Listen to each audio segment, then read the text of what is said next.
you need to focus on both. You can't ignore one at the expense of the other.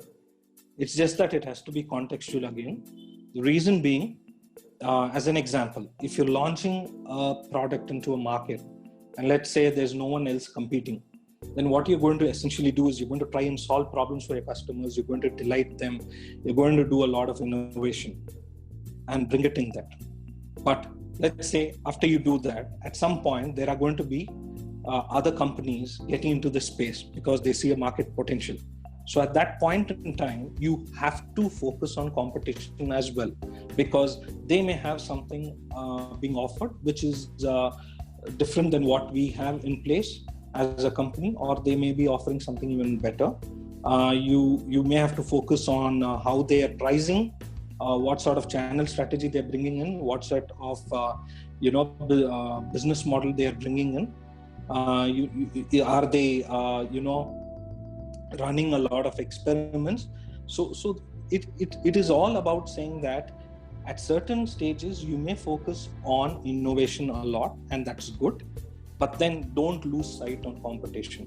Wherever required, you have to do it. The other aspect is, let's say you are launching a product into a market which is growing and there are about 4 or 5 competitors already.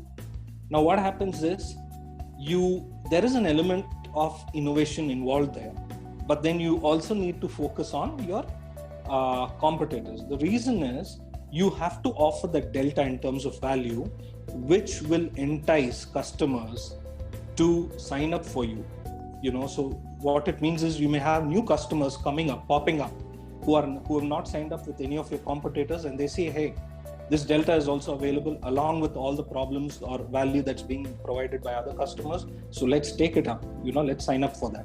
And then also you may have existing customers from other competitors doing a shift and getting onboarded to you.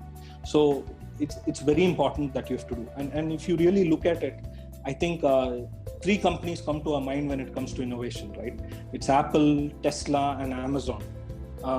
But when they establish themselves even in their own lines of business, except for Tesla right now, others, they still focus on competitors as well. So it's very important.